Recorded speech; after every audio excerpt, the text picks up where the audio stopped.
मोदी जी के आने के बाद उरी और पुलवामा में हमला हुआ। 10 ही दिन में पाकिस्तान के घर में घुसकर सर्जिकल स्ट्राइक और एयर स्ट्राइक कर जवाब दिया। 5 अगस्त 2019 में मोदी जी ने धारा 370 को समाप्त। पहले हमले होते थे, कुछ नहीं होता था, कोई कुछ नहीं बोलता था, जवाब नहीं दिए जाते थे। मैं सबसे पहले कश्मीर की बात करूंगा मान्यवर। कश्मीर में हम सब जानते थे कि पड़ोसी देश से आए दिन आतंकवादी घुसते थे, यहां बम धमाके करते थे, हत्याएं करते थे। एक भी त्योहार ऐसा नहीं होता था जो चिंता के बगैर जाता था। और केंद्र सरकारों का रवैया लचीला होता था, चुप्पी साध जाते थे, बोलने में डर लगता था, कोई दुविधा भी थी, शायद वोट बैंक का भी डर था। नरेंद्र मोदी जी के आने के बाद आतंकवाद के खिलाफ जीरो टॉलरेंस की नीति प्रधानमंत्री की ने। हमारे आने के बाद भी हमले हुए, उरी पर हुआ, पुलवामा पर हुआ। पहले हमले होते थे, कुछ नहीं होता था, कोई कुछ नहीं बोलता था, जवाब नहीं दिए जाते थे और लोग भूल जाते थे। दिल्ली के अखबारों में कोने में कहीं छपता था 7 लोग शहीद हो गए, मारे गए, बम धमाका हुआ। मगर कोई संवेदना तक समाप्त हो जाए वहां तक चीजें लिंगरिंग रहती गई, लिंगरिंग रहती गई, लिंगरिंग रहती। मोदी जी के आने के बाद उरी और पुलवामा में हमला हुआ।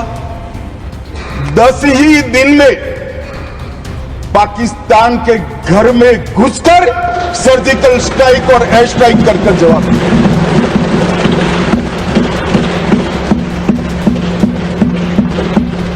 पूरे दुनिया में 2 ही देश ऐसे थे जो अपनी सीमा और सेना की सुरक्षा के लिए हमेशा सम्मान के साथ तत्पर रहते थे, इजराइल और अमेरिका। वो 2 देशों की सूची में मेरे महान भारत का नाम जोड़ने का काम नरेंद्र मोदी। और वहीं से शुरू हुई आतंकवाद के खिलाफ जीरो टॉलरेंस की नीति। मान्यवर, हम सब जानते हैं धारा 370 कश्मीर के अलगाववाद का मूल। हम भी कभी अलग हो सकते हैं, तो ये भाव के बीच धारा 370 के अंदर डाले गए थे।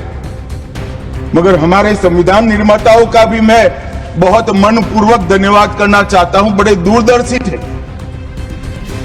उन्होंने इसको टेम्पररी बनाया और धारा 370 को हटाने का बीज भी धारा 370 में ही डाल दिया गया।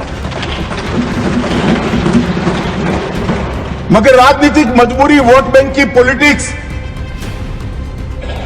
हमारे पुरखों ने धारा 370 डाली है, हम नहीं हटाएंगे, ऐसी जिद धारा 370 को लेकर चलती रही, कई सालों तक चली। और मान्यवर, यही सदन में 5 अगस्त 2019 में मोदी जी ने धारा 370 को समाप्त। हमारे संविधान निर्माताओं का वो स्वप्न कि एक देश में 2 प्रधान, 2 विधान, 2 निशान नहीं होंगे, कैसे हो सकता है? देश में एक ही प्रधानमंत्री हो सकता है, देश का एक ही संविधान हो सकता है और देश का झंडा भी एक हो सकता है। कैसे एक देश में 2 विधान, 2 प्रधान, 2 निशान हो सकते हैं? मगर चलाए गए, सालों तक चलाए गए। और 5 और 6 अगस्त 2019 को इस देश में एक विधान, एक प्रधान और एक निशान का नया दौर, और वहीं से शुरू हुआ कश्मीर को हमेशा के लिए भारत के साथ एक रूप करने की प्रक्रिया। सबसे पहले डोगरी, हिंदी और उर्दू को राज्य की भाषा का स्टेटस दिया गया।